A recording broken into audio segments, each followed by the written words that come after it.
တောင်ကိုရီးယားခရီးသွားဘလော့ဂါမာလီကအိန္ဒိယခရီးစဉ်မှာနီးမျိုးစုံနဲ့နှောက်ယှက်ခံခဲ့ရပြီးတော့ဆိုင်ကယ်ပါအတိုက်ခံရချိန်မှာတော့ပြည်သက်များအားလုံးပဲမင်္ဂလာပါရှင်ဒင်းကား channel ကနေပြန်လည်ကြိုဆိုလိုက်ပါတယ်အိန္ဒိယနိုင်ငံကိုစိတ်လှုပ်ရှားမှုတွေနဲ့ရောက်လာခဲ့တဲ့တောင်ကိုရီးယားခရီးသွားဘလော့ဂါမာလီတဦးအတွက်ဒီခရီးစဉ်ဟာဆိုးဝါးတဲ့အတွေ့အကြုံကိုရလိုက်တာပါအစတော့ကတော့အိန္ဒိယနိုင်ငံကမတူညီတဲ့ယဉ်ကျေးမှုတွေကိုခန်းစားဖို့ဆိုပြီးတော့စိတ်ကူးနေရပါ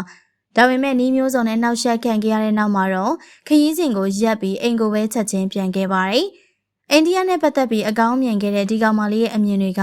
လုံးဝကိုပြောင်းလဲသွားတာပါ။ခရီးစဉ်ရဲ့ပထမခြေလှမ်းဖြစ်တဲ့နယူးဒေလီမြို့ကိုရောက်တာနဲ့ကောင်မလေးကိုနှွေးထွေးတဲ့ကြိုးစုံမှုအစားလိန်ဖို့စ조사တဲ့ကိစ္စတွေကစီးကြိုနေရပါ။လမ်းပေါ်ကကလေးတွေဆိုရင်ကောင်မလေးရဲ့အနောက်ကိုတောက်လျှောက်လိုက်ပြီးတော့ပတ်စံတောင်းတာတွေလစ်တာနဲ့လူမဲ့ပုံတွေလုပ်နေရပါ။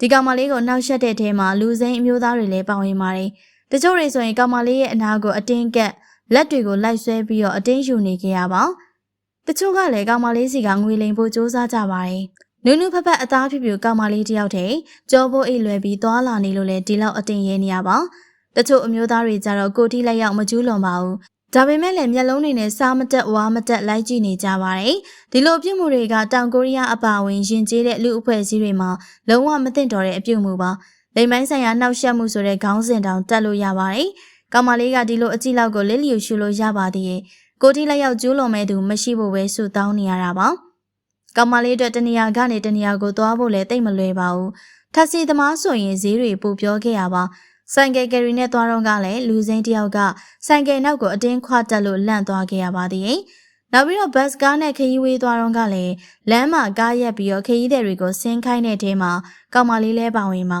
။အဲဒီတုန်းကဆိုရင်ဘာဆက်လုပ်လို့လုံးရမှန်းမသိအောင်ဖြစ်ခဲ့ပါတယ်။အဲဒီကလေးကကောင်မလေးရဲ့စိတ်တွေကအတော်ပင်ပန်းနေပါပြီ။နောက်ပြီးတော့ဘဲကဝဲသွားစိတ်မလုံးမကြုံခံစားနေရတာပါ။ဒီကြားထဲမှာပေါ့ဆတဲ့ဆိုင်ကယ်သမားတယောက်က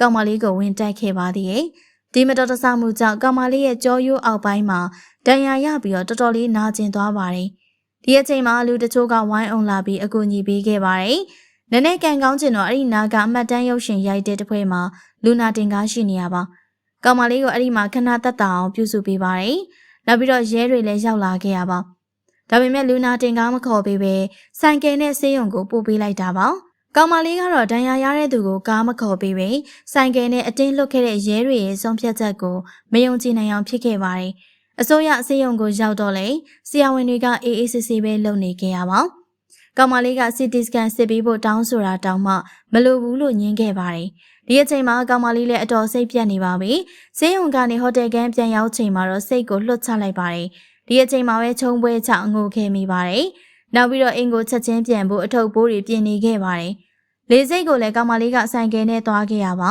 ကယ်ရီသမားကအိန္ဒိယအတွေ့အကြုံကြောင်းပြီးတော့ကောင်မလေးလည်းရင်ထဲကရှိတဲ့စကားကိုအော်ပြောလိုက်ပါတယ်